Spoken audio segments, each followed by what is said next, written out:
नमस्ते दोस्तों, मैं आपका दोस्त डॉक्टर सुनील त्रिपाठी आज एक नई बात आपसे करना चाहते हैं। आप सभी लोग जानते हैं कि धरती माँ ने हमको सब कुछ दिया है और ये सारी चीज़ें हमारी ज़िंदगी में कितनी ज़रूरी हैं। इनकी वैल्यू हम तभी मानते हैं जब वो हमसे दूर हो जाती हैं या जिनको हम प्राप्त नहीं कर सकते या पहले कभी प्राप्त की हों, बाद में हमसे छीन ली जाएं या ख़त्म हो जाएं। इस तरह की चीज़ें हम देखते रहते हैं और समझ में आ जाती हमको कि आखिर ऐसी क्या चीज़ है कि हमको ये नेचर को वापस करनी चाहिए। तो इस समय पतझड़ का मौसम निकल चुका है।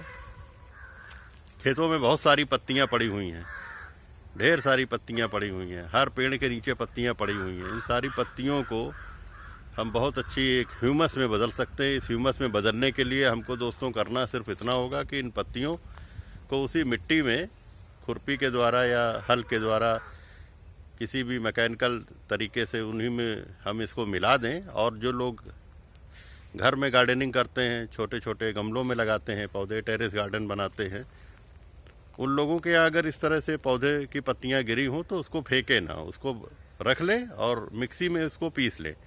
मिक्सी में पीसने के बाद जब गमलों की गुड़ाई करें तो उसी में वो पाउडर 2-2, 4-4 चम्मच जो है मिला दें। अब देखिए आपके पौधे खिलखिला उठेंगे, मुस्कुरा उठेंगे, उनको जीवन का एक आनंद मिल जाएगा, जीवन की एक मुस्कान मिल जाएगी। और यही मुस्कान जब पौधों को मिलेगी तो उनमें खिलने वाले फूल हमको मुस्कान देंगे, उनमें निकलने वाले फल हमको मुस्कान देंगे। और ये मुस्कान जीवन की असली मुस्कान है। जैसे जब चिड़ियाँ चहचहाती हैं, उड़ती हैं, लड़ती हैं, खाने के लिए दौड़ती हैं, आप उनके लिए दाना पानी रखते हैं तो आपको इतना अच्छा लगता है कि उस संतोष की कल्पना आप कैसे करेंगे। तो ये सारी बातें ये बताती हैं कि मनुष्य एक प्राकृतिक तरीके से जीने में और सुख के आनंद को भोगने के लिए ही बना है। जितनी बाहरी दुनिया हमने अपने चारों ओर बनाई, उसी ने सारी गड़बड़ी पैदा की। हमारे देश का भोजन नहीं था चाउमीन, पिज्ज़ा, बर्गर, मंचूरियन, पर हमने उसको खाना चालू कर दिया क्योंकि उसमें अजीनोमोटो नामक एक ऐसा जहरीला नमक मिला होता है कि जो हमारे जुबान पर आते ही हमें एक असीम सी अनुभूति स्वाद की देता है। हमारी जो रसना है, रसना मतलब जीभ, हमारी जो रसना इंद्री है वो खाने पीने के मामले में उसने हमको अपना गुलाम बना रखा है और यही गुलामी हमें नेचर से दूर करती है। हमें ये तय ही नहीं कर पाते हैं पूरे जीवन कि हमको क्या करना था। हम हमेशा दूसरों के बताए हुए, दूसरों की देखा देखी में केवल एक दिखावे की ज़िंदगी जीने के लिए हमने अपनी खेती बर्बाद कर दी।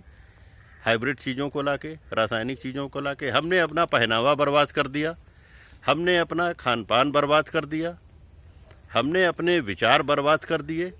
हमें ये पता ही नहीं है कि हमको क्या चाहिए और अच्छे स्वस्थ जीवन जीने के लिए, संतुष्ट जीवन जीने के लिए जिन चीज़ों की मूलभूत आवश्यकता थी वो सब नेचर ने हमको भरपूर मात्रा में दे रखी थी। लेकिन हमने उन सबका परित्याग कर दिया और परित्याग करने के बाद जो हासिल किया वो नज़ारा सबके सामने है। कोई भी व्यक्ति 100 वर्ष की आयु अब नहीं जी पा रहा है। ज़्यादातर मैंने देखा लोग 60-70 में निकल जा रहे हैं। किसी को सर्दी जुकाम हुआ, किसी को खांसी आई, किसी को डायबिटीज़ हुई, किसी को हार्ट अटैक हुआ जा रहा है। सब मरे जा रहे हैं। क्यों मरे जा रहे हैं इतनी कम उम्र में? क्या कारण है? किसान अपनी खेती नहीं कर पा रहे हैं, आत्महत्या किए ले रहे हैं। क्यों आत्महत्या किए ले रहे हैं? इसलिए आत्महत्या किए ले रहे हैं क्योंकि जब से अंग्रेज़ों ने अपनी चाल चली, रासायनिक खेती की, उसमें सारे केचुए मर गए। अब खेती में उर्वरक खरीदने के लिए मजबूरी, फिर सरकार से मांगो, फिर सरकार उसमें उर्वरक दे रही है। केमिकल पढ़ते पढ़ते पढ़ते पढ़ते हमारी खेती दोस्तों बंजर हो गई। रासायनिक चीज़ों से हमने खेती की, रासायनिक चीज़ों से खेती करने के कारण अब हमारे पास कुछ नहीं बचा सिर्फ इतना कि जो डीएपी, यूरिया, पेस्टिसाइड के जरिए हम अपनी खेती को कर रहे हैं और करने के साथ उसी के उत्पाद को हम भोजन में इस्तेमाल कर रहे हैं, तो वो सब चीज़ें जहरीली होती जा रही हैं और जहर हमारे शरीर में बढ़ता जा रहा है। और जब ये बाहरी जहर पहुंचता है तो जाहिर सी चीज़ है हमारे शरीर का जो नेचुरल बायोकेमिस्ट्री है वो डिस्टर्ब हो जाती है। और जहाँ डिस्टर्ब हुई तो इम्यूनिटी जीरो हो गई। इम्यूनिटी जीरो होते ही बाहर के बैक्टीरिया वायरस हावी हो जाते हैं। जहाँ ये हावी हुए फिर हमारी कोई क्षमता नहीं है कि हम उससे अपने आप को बचा सकें। इसलिए दोस्तों, आप लोग प्राकृतिक जीवन जीने की कोशिश करें और ये खुद अपने आप में मंथन करें कि हमको क्या चाहिए, कहाँ थे हम, कहाँ आ गए, कहाँ जाना है। इन्हीं शब्दों के साथ मैं आप सभी का धन्यवाद करता हूँ कि मेरी इस बात को आप समझेंगे और इसे आगे तक पहुँचाएंगे। धन्यवाद।